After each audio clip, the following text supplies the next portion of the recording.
요한복음 6장에는 1절에서 15절까지 예수님이 행하신 이적 기사, 예수님이 하나님의 아들 그리스도로 죄값에 시달리며 지옥으로 끌려가는 인간들을 구원하시기 위해 오셨다는 확실한 증거를 보여주시기 위하여 표적이라고 하는 것을 많이 행하셨습니다. 죽은 사람도 살리시고 나 환자도 깨끗이 낫게 하시고 귀머거리가 듣게 하시며 벙어리가 찬송하게 하시고 또 앉아있던 안전뱅이가 뛰어다니게 하시는 초자연적인 능력의 표적들을 보고 많은 사람들이 예수님께 기대감을 가지고 사방에서 모여들었습니다.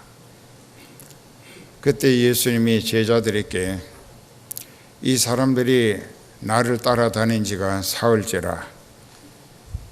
시장에서 집에 돌아가다가 기진맥전할까 걱정되니까 너희가 먹을 것을 준비해 주라 하셨고, 그때 계산이 빠르다고 생각했던 제자 하나가 빌립이 주여 우리에게 200데나리온의 돈이 있어도 이 사람들을 어떻게 다 먹일 수 있겠는가 하고 돈이 없어 불가하다라고 보고를 드렸고, 그때 베드로의 동생 안드레가 한 아이로부터 보리떡 5개 물고기 2마리 든 도시락을 가지고 예수님께 갖다 드리면서 여기 한 아이가 있어 보리떡 5개 물고기 2마리가 들어있지만 이것 가지고 어떻게 이 많은 사람들을 먹일 수 있겠는가 하고 부정적인 반응을 보였습니다.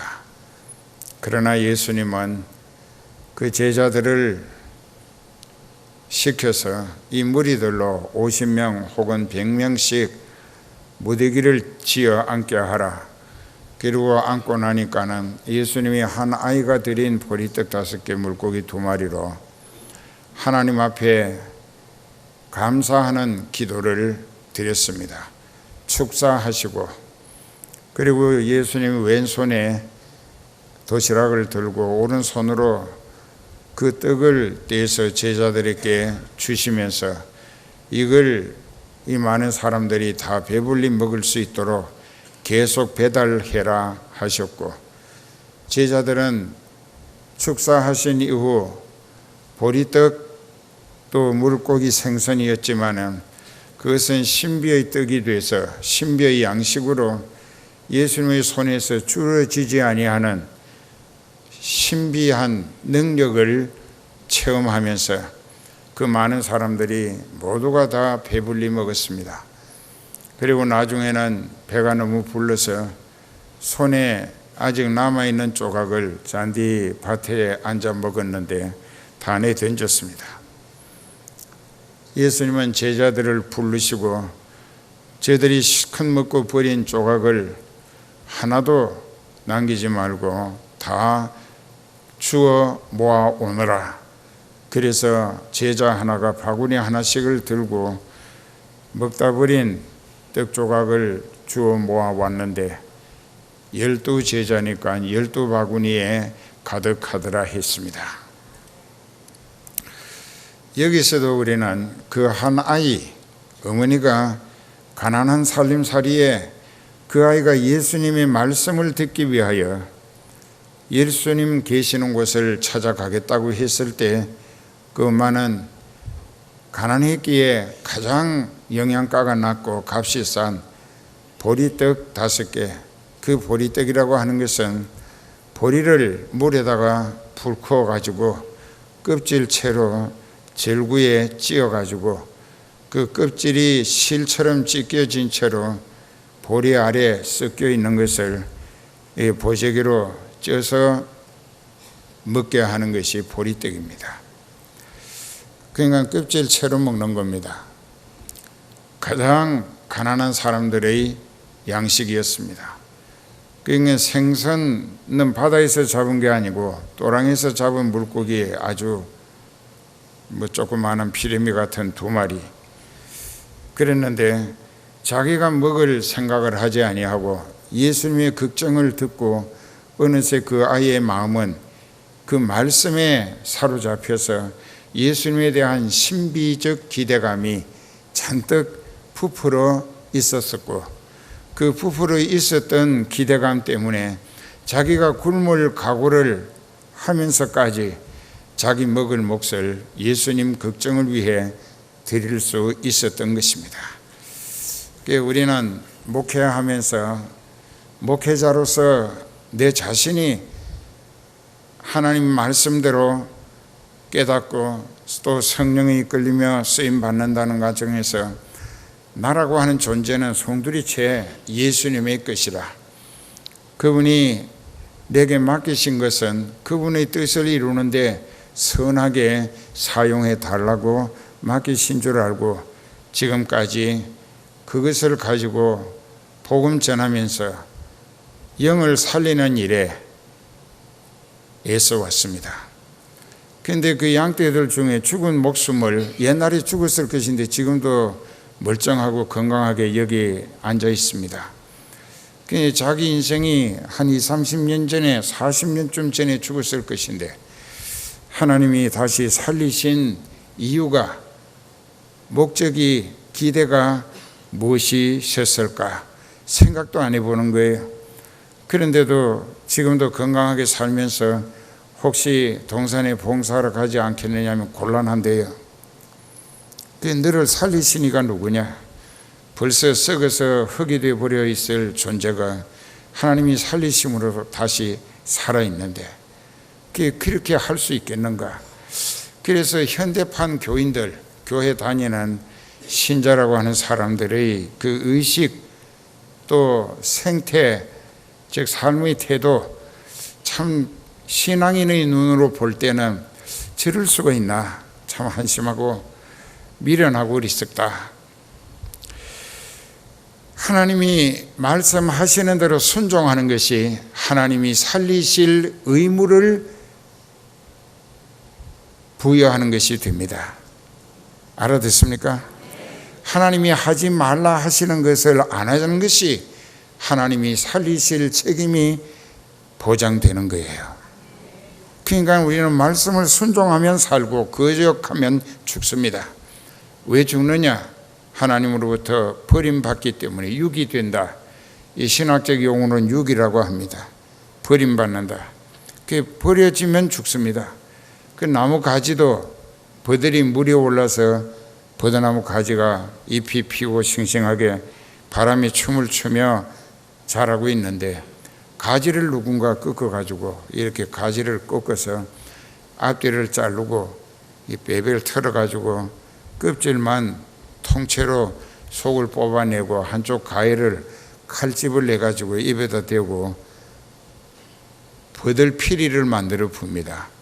그 꺾여진 그 순간부터 그 가지는 살은 거예요, 죽은 거예요? 이 잠자나 보네요. 살은 거예요, 죽은 거예요? 예, 죽은 겁니다. 왜? 그 본체의 뿌리가 생명인데 그 생명의 뿌리가 있는 본체로부터 떨어져 나갔다 이게, 잘려져 나갔다 이게, 그 시간부터 죽은 거예요. 그래서 하나님의 말씀은 영을 살리는 것입니다.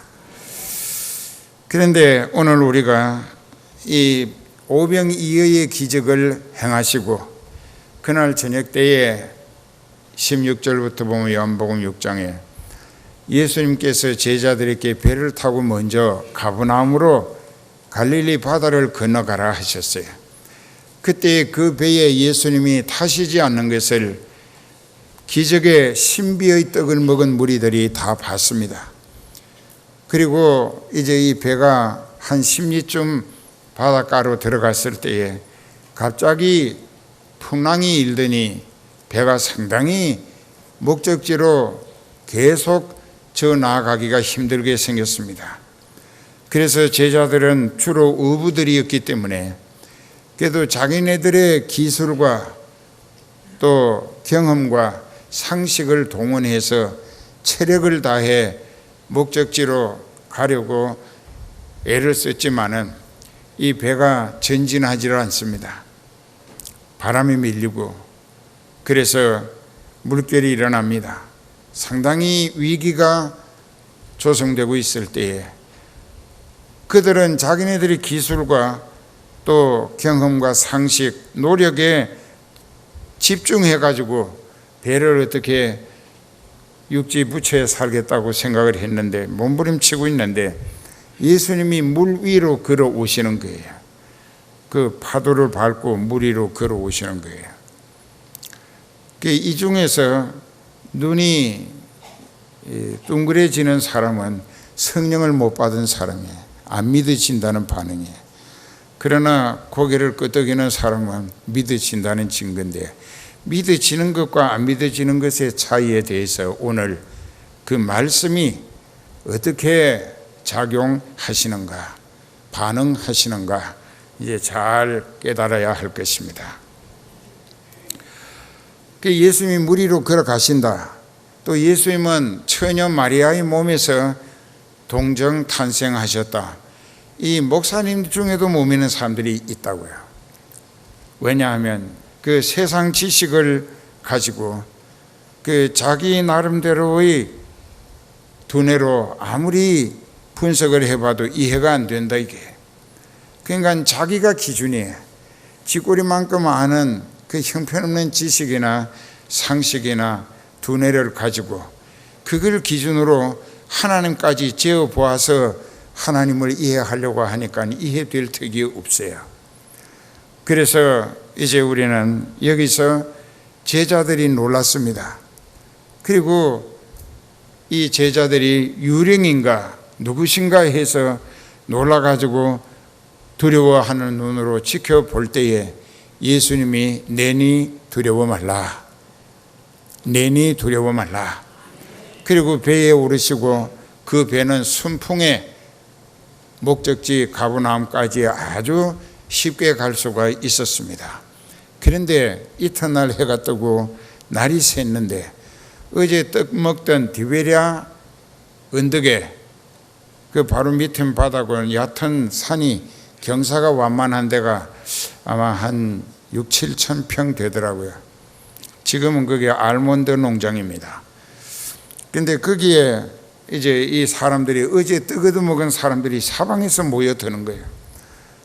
그 이제 모여드는데 보니까 예수님이 안 보이거든요. 그러니까 예수님 어디 계시느냐고 수군거려도 도무지 모른다고 나도 찾고 있다고. 그 찾다가 보니까는 이상하다 이거죠. 그 어제 배 두 척이 그 밑에 바닷가에 있었는데 한 척은 제자들이 타고 갔었지만은 그 배에는 예수님이 타지 않으신 것을 봤기 때문에 이 자리에 또 오면은 그 일 안 하고도 요즘 뭐 많은 그 교회 단체들이 동대문에서 서울역에서 용산역에서 영등포역에서 이제 그냥 돈 안 받고 점심을 대접을 한다고 합니다. 거기 가서 얻어먹는 사람들은 매일 가서 얻어먹는 거예요. 그것은 아예 이미 마치 자기 몫인 것처럼 때가 되면 거기 가서 음식을 먹습니다. 근데 이 사람들도 그런 습관처럼 그 예수님 찾아가면은 그분은 말씀도 재미있고 또 병자도 못 고치는 병자가 없고 또 끼니 되면 신비의 떡으로 기도해서 도시락 보리떡 5개 물고기 2마리 든 그것 가지고 약 2만 명을 먹였다. 왜 2만 명이라 하느냐? 신약 성경에 나오는 모임의 숫자는 잘 기억하세요. 남자가 20세 이상 60세까지만 숫자로 계산을 하고 남자 여자 20세 미만은 숫자에 포함되지 아니하고 좀 안 됐지만은 여자들은 20세에서 60세까지라도 숫자에 포함되지 않습니다. 그건 왜 그러냐? 여자를 무시하신 것이냐? 절대로 아니에요. 하나님이 아담을 흙으로 만들어서 이제 아담의 갈비뼈를 뽑아가지고 만든 게 여자라. 여자는 남자에게 속한 것이라. 그 성경에 보면 여자가 남자에게서 나왔다 그렇게 되어 있습니다. 그래서 부부 이 두 사람이 하나로 결혼을 해서 온전히 연합했을 때 한 사람 숫자로 계산이 됩니다. 그러면 그 여자들은 20살 넘으면 시집갔고 60살 아래도 혹은 과부가 됐거나 혹 그렇게 됐다고 할지라도 그 성경적으로 숫자 헤아릴 때 그 표기된 내용은 남자 숫자만 헤아려서 여자는 저절로 남자의 숫자에 포함되어 가지고 남자가 반쪽이고 여자가 반쪽이고 둘이 온전히 합치면 한 사람이라고 계산되는 것입니다. 그게 기분 나쁠 거 없죠. 얼굴이 조금 나아지네. 그러니까 이제 우리가 이런 것을 생각하면서 이제 오늘 말씀을 아주 잘 들어야 돼요. 이제 앞으로 몇 달간 못 만날 거니까. 그래서 여기 가버나움으로 이제 이 사람들이 혹시 가버나움에 제자들을 미리 보낸 걸 보니까 예수님도 거기가 계시는가 보다 머리가 좋아요. 밥 얻어먹기 위해서. 그리고 사람들이 몰려가지고 여러 곳에 배를 불러가지고 타고 갔습니다. 그에 가서 보니까 예수님이 거기 계시거든. 예수님이 떡 만난 것처럼 반가웠어요. 예수님을 보는 순간에 오늘도 기적의 떡을 먹겠구나. 예수님을 떡으로 기대하고 찾아간 것이기 때문에 그게 찾아갔어요. 가서 너무나 반가워서 인사 말이 선생님 언제 여기 오셨나이까 했습니다. 그때 예수님은 한마디 딱 정확하게 지적하시는데 너희가 나를 찾는 것은 어제 떡 얻어먹고 배부른 까닭이로다. 어제 얻어먹은 그 떡은 밤새 소화가 되고 오늘 또 먹어야 할 떡을 찾고 또 먹어야 하니까 그러니까 이건 썩는 양식이다. 이게 입으로 들어가서 화장실에 배설되니까 썩는 양식이에요. 그게 예수님이 말씀하십니다.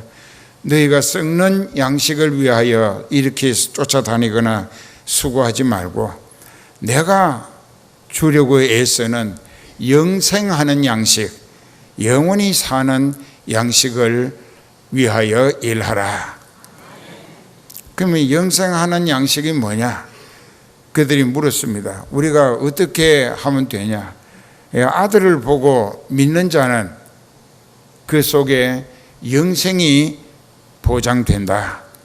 그리고 이어지는 말씀이 성찬 예식 때 늘 듣는 말씀처럼 너희 조상들은 광야에서 만나를 먹었어도 죽었지만 나는 하나님께서 내려주신 살아있는 떡이고 생명의 떡이다. 누구든지 이 떡을 먹는 자는 영원히 살리라. 그러니까는 이 사람들이 눈이 휘둥그레 가지고 이해가 안 되니까 이 사람이 이상하다. 어떻게 자기 살을 빚어서 우리에게 나누어 먹일 수 있겠는가 하고 수군거렸습니다. 그러나 예수님은 말씀하십니다.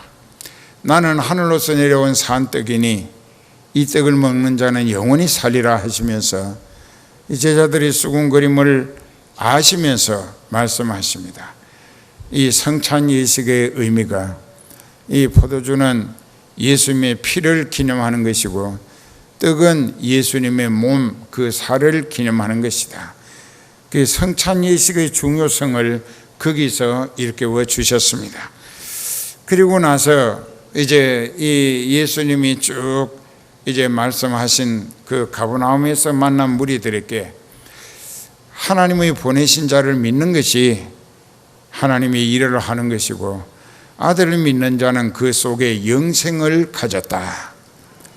그러면 그 당신을 보고 믿게 하는 표적이 무엇인가고 또 질문을 했습니다. 그때 예수님이 이제 여러 가지로 말씀하십니다. 제자 중 여럿이 듣고 말하기를 이런 말씀은 이해하기 어렵다. 누가 알아들을 수 있는가고. 그리고 많이 예수님을 떠납니다. 왜 떠났느냐?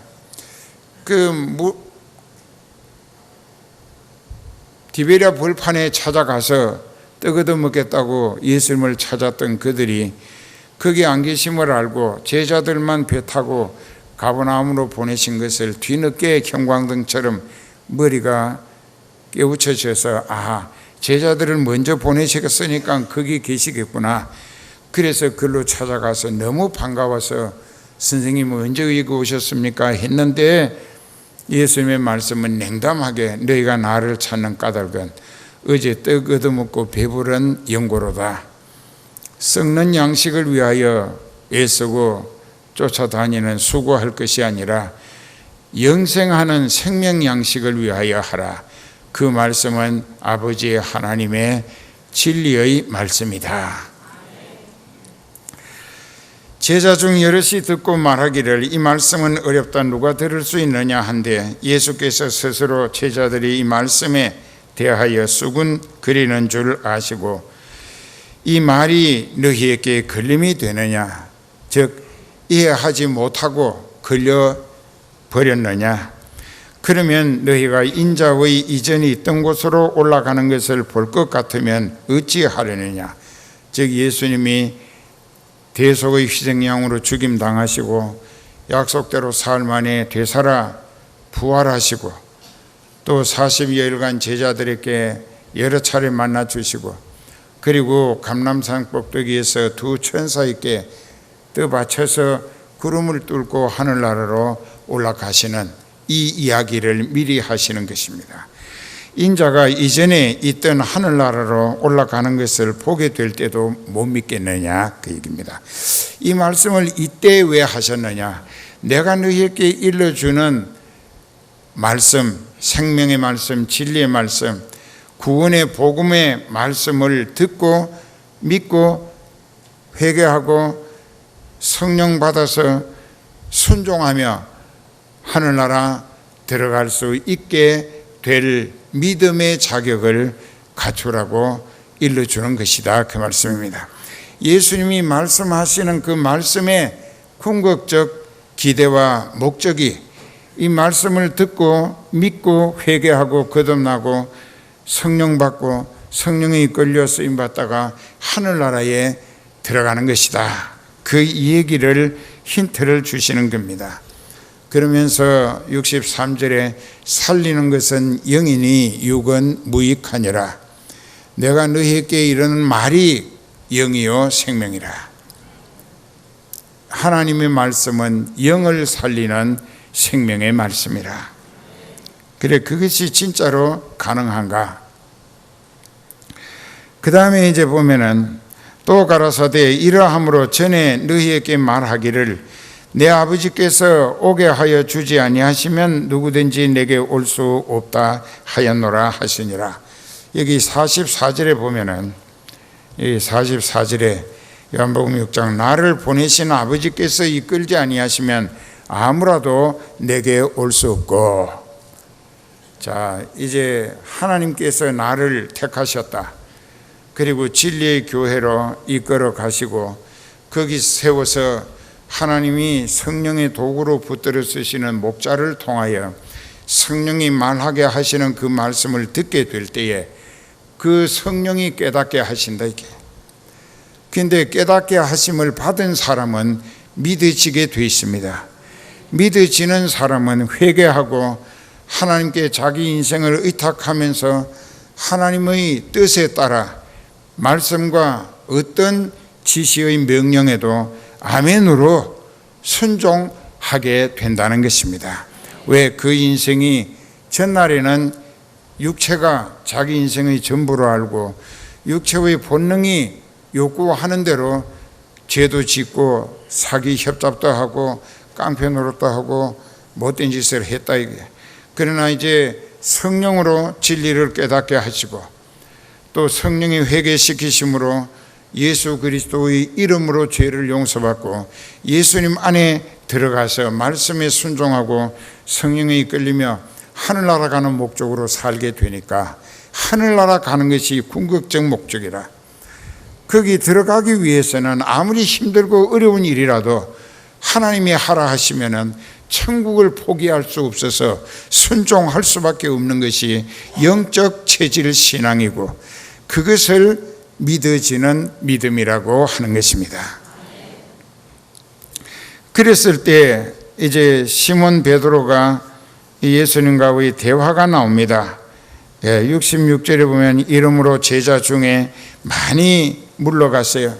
왜냐하면 예수님이 영을 살리기 위하여 일러주시는 말씀, 또 믿어질 증거를 위하여 이적 기사를 표적으로 많이 베풀어 보이셨는데 그럼에도 안 믿었다, 이게. 안 믿어지는 거예요. 왜? 그들은 하나님으로부터 계시나 조명, 체험이나 감동을 받지 못했기 때문에. 좀 더 따라다니다 보면 그렇게 감동을 받고 계시와 조명에 의해서 깨달아지고 믿어질 수 있을 것인데, 이 육체가 마귀에게 속해 있기 때문에 빨리 그 인생 천국 못 가게 지옥에 끌어들이기 위하여 빨리 예수님을 떠나게 만든다는 것입니다. 그래서 여기도 그 말씀이 제자 중에 많이 물러갔다 이거야. 여기 제자가 뭐냐? 예수님을 스승으로 모시고 지도를 받고 싶어서 따라다녔던 사람들이 제자입니다. 그 제자들까지도 이 말씀들이 도무지 깨달아지지도 않고 믿어지지 않는다고 그냥 예수님을 등지고 돌아가 버렸어요. 그랬을 때 예수님의 마음은 어떠하셨을까? 이 모습을 보시던 예수님이 12 제자를 향하여 너희도 가려느냐 하셨습니다. 그 중에 핵심 12 제자, 그 12 제자에게 너희도 갈 거냐 하고 물으셨어요. 그때 대답은 간단합니다. 아니요 하든가 예 하든가 두 가지로 대답만 하면 되는 거예요.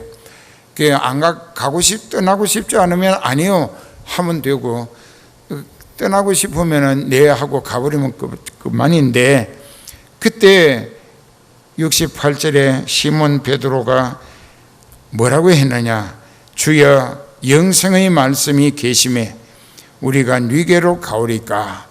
참 예수님이 가장 기뻐하실 그 성경 66권이 31,067절로 기록되어 있는데, 이 성경 그 어디에도 예수님이 이토록 이 말처럼 기뻐하실 말씀이 있겠는가?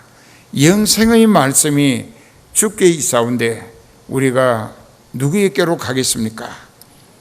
그러니까는 그 말 한마디 잘 기억하세요.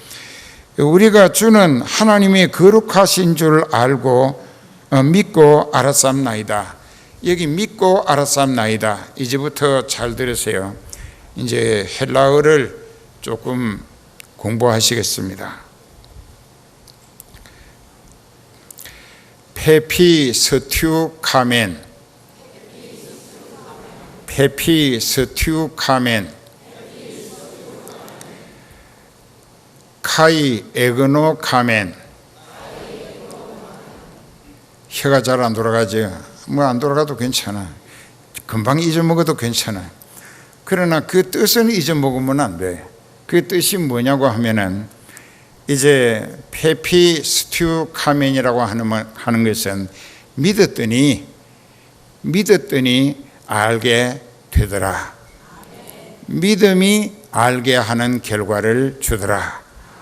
그리고 믿음으로 알게 되고 나니까 계속 믿어지더라. 자, 이게 참 중요한 얘기입니다.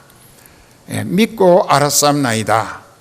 그러면 베드로의 신앙 고백은 마태복음 16장 16절에도 나옵니다. 그 15절에 예수님이 너희는 나를 누구라 하느냐? 가이사라 빌립보 전도를 마치고 물으셨어요. 그때 베드로가 또 대답합니다. 성질이 급해요. 주는 그리스도시요 살아계시는 하나님의 아들이십니다 라고 했어요. 그때 예수님이 상당히 흐뭇해 하시면서 사랑하는 시몬아, 너는 복이 있구나. 이 사실을 너에게 알게 하니는 혈육이 아니라 어떤 사람의 교육이나 지식 전달에 의해서 알아보게 된 것이 아니고 하늘에 계신 내 아버지께서 성령으로 너에게 나를 정확히 알아보게 해 주심을 받았기 때문에 너는 하나님 앞에 복 있는 사람이다.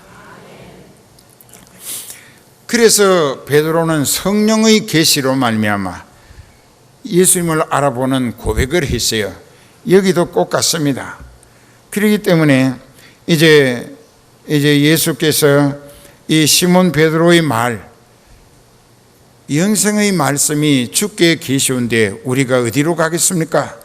즉 예수님을 따르는 목적을 다른 무리들처럼 뭐 병이나 공짜로 고치고 또 귀신 내쫓아 주심을 받고 또 배고플 때 신비와 기적의 떡으로 배불릴 것이라는 이 썩을 양식을 목적으로 예수님 따르는 게 아니고 예수님이 깨우쳐 주시는, 즉 예수님이 가지신 영생할 수 있게 하시는 말씀이 있기 때문에 예수님이 가지신 말씀은 영생하게 하는 생명의 말씀이다. 그러니까 그 말씀을 예수님이 가지고 계시는데 우리가 예수님을 따르는 목적은 육신의 병 고치고 귀신 쫓아내고 떡 얻어먹고 이런 육에 속한 사람들과 달리 우리는 예수님의 가지신 말씀을 통하여 영원히 사는 영생의 소망을 목적으로 예수님 따르고 있습니다. 그 고백이었어요. 그러니까 여기도 보면 그런 사람들이 많습니다. 육신의 문제 해결을 위하여 교회 와서 주여 주여 하고 기도해달라고 하는데 그게 참 어리석은 거예요. 그 전에 믿음이 바로 서면은 그 믿어지는 믿음이 먼저고 그 다음에 믿고 보니까는 하나님이 성령으로 어떤 분이신가를 나에게 더 깊이 알게 해 주시더라. 그러니까 믿음이 먼저다. 이게 어떻게 성령이 깨닫히시고 믿어지게 하심을 받았기 때문에 그런 사람은 복이 있는 사람이라. 왜? 하늘나라 갈 사람이다 이깁니다. 그래서 여기 이제 아까 페피스튜 카멘이라고 하는 말이나 또 카이 에그노 카멘이라고 하는 말이 이제 믿음으로 알게 됐고 믿음으로 알게 되니 계속 더 믿어지더라. 아시겠어요? 이 장목사도 그렇게 믿어요. 더 믿어지는 거예요. 믿음으로 하나님을 체험했다 이게.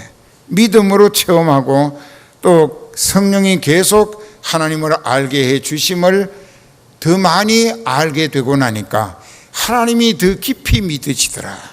전적으로 믿어지더라. 그래서 믿음과 이제 아는 것 이 두 개는 동시 작용으로 역사한다. 그 증거가 마태복음 11장 25절 이후부터 한번 보십시다. 마태복음 11장의 25절에 보면은 그때에 예수께서 대답하여 가라사대 천지의 주제이신 아버지여 이것을 지혜롭고 설기 있는 자들에게는 숨기시고 어린아이들에게는 나타내심을 감사하나이다. 천지의 주제이신 아버지, 하늘과 땅의 모든 것을 마음대로 주관하시는 아버지 하나님이란 뜻이고 그 아버지께서 이 세상의 속임수 지혜로 설기 있는 척 하는 사람들에게는 참된 진리를 감추신다 이거예요. 숨기시는 거예요. 숨기시는 것은 왜? 알아볼 수 없게 하기 위한 것이죠. 그런데 어린아이들에게는 나타내신다. 그 나타낸다고 하는 것은 보여준다는 것이고 보여준다는 것은 알게 한다는 뜻입니다. 그렇죠? 그러니까는 이 세상 마귀가 주는 속임수의 지혜나 지식에 똑똑한 척하고 뭐 많이 아는 척하고 하는 사람들에게는 하나님이 감추시는 거예요. 구원의 진리, 영을 살리는 생명의 진리 말씀을 감추시는 거예요. 숨기시는 거예요. 그러나 어린아이들에게는 알게 하신다. 그게 무슨 뜻이냐?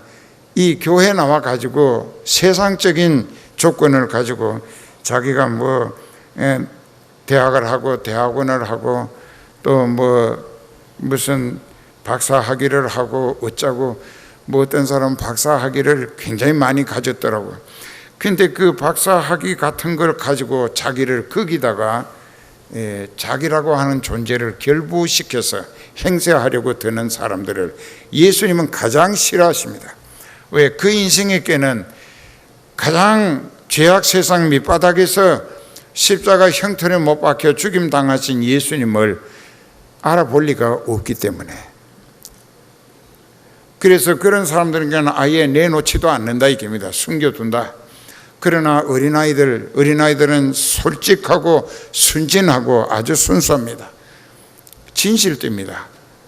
그러니까 진솔하다, 진실되고 솔직한 것은 어린아이들이라. 그러니까 그 어린아이들에게는 알게 해 주신다. 그러니까 이것은 아기들을 빗대 가지고 어린아이같이 순수한 사람, 겸손하면서 또 솔직하고 진실한 사람에게는 하나님이 예수 그리스도의 구속하신 은혜, 구원의 복음, 비밀의 진리를 깨닫게 해 주신다 그 얘기입니다. 그리고 이어서 말씀하십니다. 옳소이다, 이렇게 된 것이 아버지의 뜻이니이다. 내 아버지께서 모든 것을 내게 주셨으니 아버지 외에는 아들을 아는 자가 없고, 아들과 또 아들의 소원대로, 이 말씀도 잘 기억하세요. 아들과 또 아들의 소원대로 계시를 받는 자 외에는 아버지를 아는 자가 없나이다. 이 무슨 뜻이냐? 아버지 하나님께서 택하시고 불러가지고 예수님께 교회로 갖다 붙여 놓으셨는데, 그 교회에서 예수님의 대리자인 이 목자가 예수님의 심장을 가지고 예수 그리스도의 구원의 복음, 진리의 말씀을 애타게 증거합니다. 그럴 때에 그 예수님이 아들의 소원, 즉 예수님의 소원에 따라서 그 인생에 회개하고 예수님을 믿고 지옥 안 가고 천국 오도록 애타게 깨우쳐 주시는데도 끝내 그 말씀을 불신하고 배척하고 세상으로 돌아가 버리면 그 인생은 멸망할 수밖에 없다. 이게 잘 생각해 보세요. 가룟 유다가 예수님이 택하셨습니다. 여기도 그렇게 말씀이 나오잖아요. 내가 너희 12를 택한 것이 아니냐. 근데 여기 있는 말씀이 참 중요한 이야기인 것이 70절에 예수께서 대답하시되 내가 너희 12를 택하지 아니하였느냐. 그러나 너희 중에 한 사람은 마귀니라. 자, 하시니 이 말씀은 가롯 시몬의 아들 유다를 가리키심이라. 저는 12 제자 중에 예수님이 택하여 세우신 12 제자 중에 한 사람이었지만은 예수님 팔아먹고 돈도 못 써보고 지옥 갈 사람이다, 그런 뜻입니다. 그렇기 때문에 가룟 유다도 마태복음 10장에서 예수님이 12 제자를 모아서 둘씩 짝꿍이를 만들어 가지고 귀신도 쫓아내고 병도 고치고 또 약한 자를 강하게 할 수 있는 성령의 은사와 영력을 주시어서 내보냈고, 가룟 유다도 나가서 하나님의 성령의 도구로 쓰임받은 체험도 있었습니다. 그러나 그는 끝까지 예수님을 선생으로만 불렀지 주님이라고 불러본 기록이 복음서 어디에도 없습니다. 그는 예수님의 제자로 따라다니면서 예수님을 자기 실속 채우는 이용의 대상으로만 취급을 하고 따라다녔던 거예요. 알아들어요? 그래서 그는 지옥 갔습니다. 그 다음에 이제 우리가 성경에서 2가지 예를 간단히 설명을 드리면, 이제 여기 주보에 있는 대로 영을 살리는 말씀이라 했죠. 그 영을 살리는 말씀인데, 그 열왕기하 4장 1절에서 7절까지 보면 전에도 설교를 들었는데, 이제 선지 생도로 남편을 보냈어요. 엘리사에게. 그랬는데 그 남편 없이 2 아들 데리고 살자니 또 남편 학비도 좀 돼야 되고 빚을 꽤 졌습니다. 근데 이제 남편이 선지 학교를 마치고 정식 선지자로 하나님이 쓰시면은 하나님이 그 남편 아빠를 통하여 아내와 아이들을 살리실 것이라고 믿어졌던 거예요. 그래서 빚을 져가면서 기도하면서 선지자 되기를 애타게 기다리고 기도하는 중에 남편이 죽었어요. 하나님이 데려가신 거예요. 하나님이 데려가셨기 때문에 문제가 생깁니다. 남편은 장례 치루어서 젊은 과부가 되고 두 아들은 아빠 없는 홀어미가 키우는 자식이 됐습니다. 그랬는데 이제 이 문제가 제일 먼저 닥쳐오는 것이 돈 빌려준 사람. 그 사람이 쫓아와 가지고 당신 남편 죽었다며 그랬다고. 그러니까 그러면 당신이 어떻게 내게 빌린 돈을 갚을 수 있느냐. 그러니까 못 갚을 거 아니냐. 그러니까는 여기서 오늘 결정을 보자. 당신이 도저히 내게 가져간 돈을 갚을 가능성이 없으니까 당신의 두 아들을 내가 그 돈값에 종으로 사는 걸로 하고 데려가서 노예 시장에 내다 팔아가지고 당신이 쓴 내 돈을 해결하겠다 그랬어요. 자, 이 선지 생도가 죽음으로 한 가정이 엄청난 빚에 시달리는, 그리고 두 아들마저 잃어버릴 수밖에 없는 상황이 됐습니다. 기가 막히죠. 그러니까 그 여인은 혼자서 어떻게 대책을 세울 수가 없었어요. 목사님을 찾아갔습니다. 엘리사라고 하는 선지자, 남편의 선생님이었던, 남편이 다니던 신학교 교장이었던 엘리사를 찾아가서 자기 사정을 대화를 합니다. 이게 목회 상담이라고 그래요. 그래서 이제 이야기를 쫙 듣더니 그 엘리사 선지자가 내가 무엇으로 너를 도우랴. 이 한마디는 이제 그 목자가 몰랐던 그 여인의 가정 상태를 확실히 알게 됐고, 그 양떼의 입장에 목자도 마음이 함께 기울어지고 있다는 증거입니다. 알아들어요? 그래서 목양 상담은 참 중요한 거예요. 내가 너를 위하여 무엇을 어떻게 할고, 이미 그 가정의 문제에 마음이 기울어진 거예요. 그러고 나서 기도를 하더니 뭐라고 하는가 하니, 지금 빨리 집에 가서 이웃집마다 빈 그릇을 이제 뭐 달아나 뭐 밖에서나 많이 빌려다가 당신 안방에 갖다 놓고 이제 그 기도를 하고 뭘 하라고 했는데 그게 뭐냐. 그러니까 묻습니다. 목자가 양떼에게 네 집에 남아있는 게 뭐냐. 그러니까 그 여인의 대답은 내게 이 바카스 병만한 그런 병에 들어있는 기름 한 병밖에 없습니다. 됐다. 가서 빈 그릇을 잔뜩 빌려다가 방에 갖다 놓고 기도하고 그 기름을 그릇마다 부어봐라. 그 기름이 그 빈 그릇에 가득히 채워지거든. 또 다른 빈 그릇에도 붓고 계속 해봐라 그랬어요. 근데 지금 여기 앉아있는 여러분들 같으면은 목사님하고 상담을 했는데 참 너무나 기가 막히고 절박해서 왔는데 목사님이 뭐 돈 1,000만 원이나 주면서 이거 가지고 가서 임시 해결해 보라고 하면은 진짜 선한 목자고 참 목자고 뭐 훌륭한 목자고 어쩌고 하겠지만은 그 가서 빈 그릇 많이 빌려다가 그 조그마한 바카스 병에 기름을 기도하고 부어서 그릇이 차거든 또 다른 그릇에 하라고 했을 때 목사님 나하고 농담 따먹게 하자는 거냐고. 그럴 거란 말이야. 여기 그럴 사람들이 꽤 많이 보여. 그게 뭐냐, 안 믿어진다는 얘기거든. 근데 그 여자는 믿어졌어요. 그래서 전혀 요거만큼도 의심 없이 급히 집으로 달려가서 두 아이와 함께 이웃집마다 다니면서 빈 그릇을 빌려왔어요. 그리고는 안방에 들어가서 문을 닫고 기도하고 그 기름을 부었더니 글쎄 하나님의 사람 엘리사가 말한 대로 계속 쏟아져 나오는 거예요. 계속. 그러더니 이 그릇도 그득히 차고 저 그릇도 그릇마다 다 찼어요. 그 엄마가 아들들 보고 야, 빈 그릇이 더 없느냐, 재미있거든.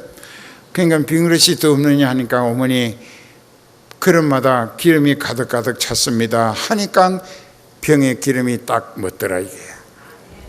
근데 우리는 하나님을 알되 하나님이 이 세상의 농경시대에 밭을 갈고 씨를 뿌리고 그것을 비배 관리를 통하여 이제 비료 주고 북을 돋우고 물도 주고 벌레도 잡아주고 이게 비배 관리인데 이게 영농입니다. 농사 짓는 거예요. 그게 이제 한 몇 달 지나면은 이삭이 펴고 열매가 충실해지면 익어가지고 추수해서 먹고 사는 거예요. 근데 그것을 하나님은 금방 단축시킬 수도 있고 자료만 있으면은 말하자면 하나님의 이적기사 표적을 나타내실 때에는 꼭 그 표적을 위한 재료가 있었습니다. 아까 오병이어 보리떡 5개 물고기 2마리 그것이 그 2만 명을 먹이고 12바구니 거둘 수 있었던 하나님의 아들 예수 그리스도의 표적의 자료였다는 것입니다. 그러면 오늘 우리도 그렇게 쓰임받는 거예요. 나는 배운 것도 없고 가진 것도 없고 아는 것도 없고 뭐도 없고 뭐도 없고 하는데 너 없는 것이 내가 쓰긴 더 좋다 이게.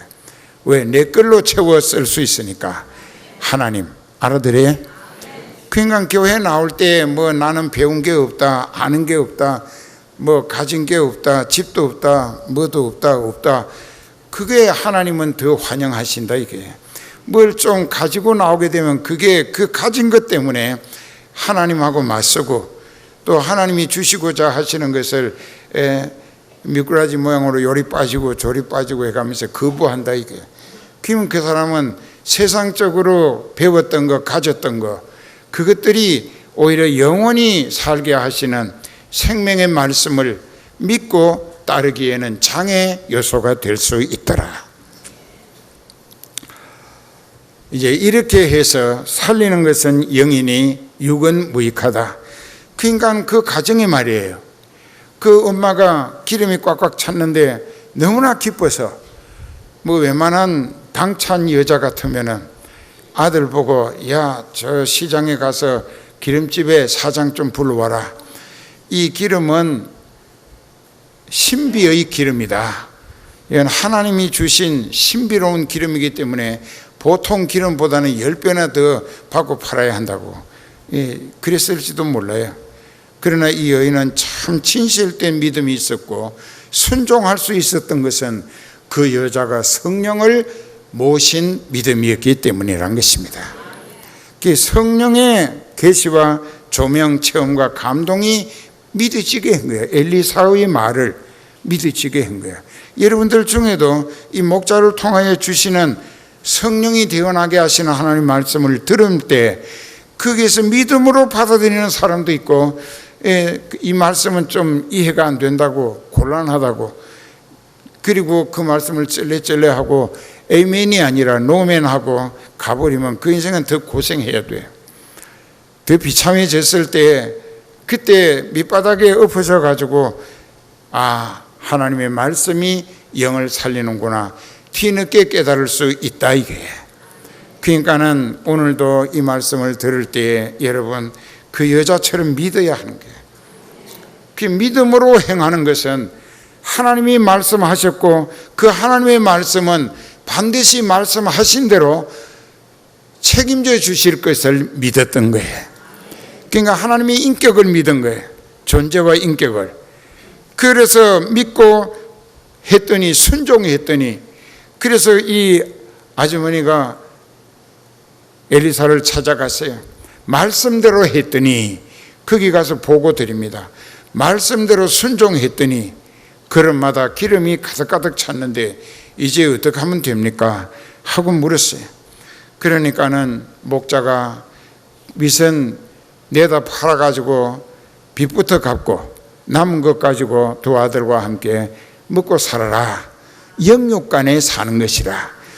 자, 영을 살리는 말씀이 순종하는 믿음의 사람에게는 영만 살리는 것이 아니라 육신의 문제까지도 해결하시고 살리기까지 하시더라. 기도합시다.